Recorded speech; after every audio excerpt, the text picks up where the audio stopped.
Hi, welcome to my YouTube channel. Sorry about any camera shake, but I have to hold the camera. There's no tripod in which to position the camera. Today's video details how you can use a neighbor's bandwidth on an open access point. In other words, a non-encrypted access point, which is completely legal. We're using this open access point in our neighborhood to download BitTorrent movies.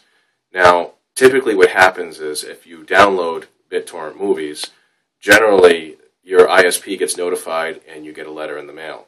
And after 3 strikes, you're out. They cut your cord.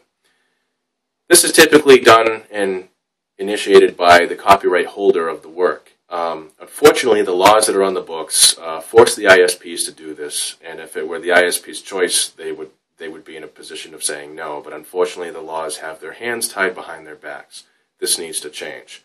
However, today, given the technology available and for fairly inexpensively, you too can enjoy free movies without the accountability, without the blame, and without the risk. Here's how you do it. I'm going to turn the camera around and do a brief demonstration of how I set up my own wireless bridge to use another person's network to download this content. Now obviously if they get the letter, they can easily prove that they've not downloaded the content, and this puts a serious hole in their case, should anything proceed to a court case. So that would simply get thrown out. Anyway, without getting into the legal mumbo-jumbo, here's the technical stuff. I'm going to turn the camera around now.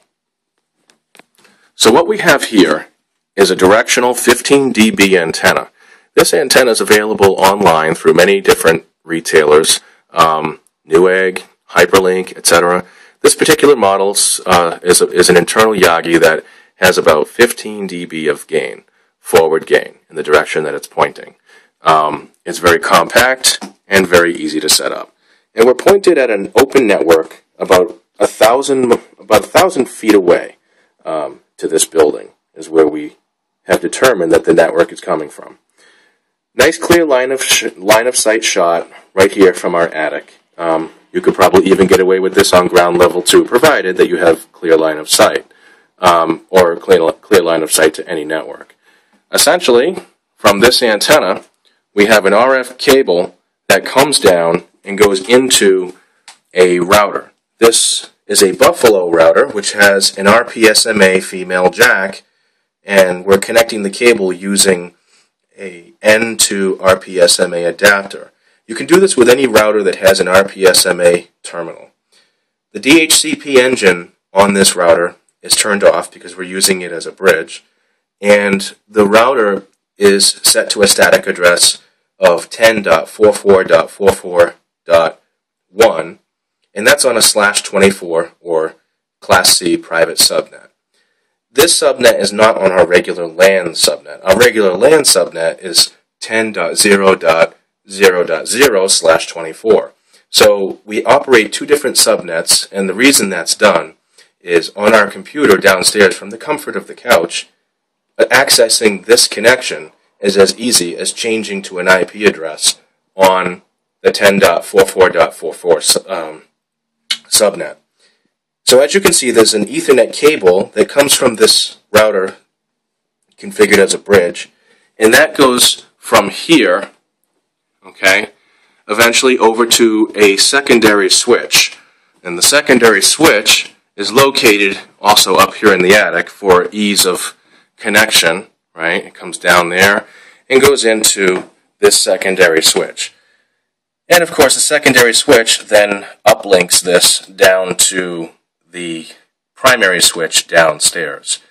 Another function, and this is completely unrelated, is I have another radio on the south side of the attic. This radio is also set up in much the same way, but this is a bridge that's serving bandwidth to some neighbors on the other side of our house. Okay? We get paid for this. So they get a cheap internet, reliable internet connection. We get money, so our internet costs go down. So this is another way you can beat the system and enjoy a lower cost but faster internet connection by letting your neighbors pay for your ride. Anyway, without much further ado, that's how we do this. So you can set up a similar system where you too can also sell bandwidth to your neighbors as a secondary function. But if you want to take advantage of doing the downloads without getting caught, this is how you do it. You set up a link to an open network and point the link out of a window somewhere or anywhere that has clear line of sight to that network. It's pretty easy to determine where a free network is coming from by using Android's Wi-Fi Analyzer app. It will show you what networks are open, how strong they are, and what channel they're on.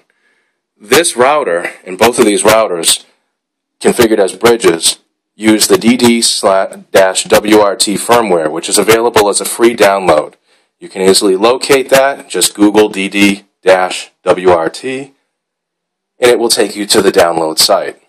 All you do is put in the model of your router in the router database, and it takes you to the appropriate firmware for your router. Make sure that you use a router that has an external antenna jack so that you can attach high-gain external antennas, such as I've done here, in order to make use of networks that are beyond your property. You'll have a stable, rock-solid, and fast connection to that network. Thank you for watching, and please leave a comment or two.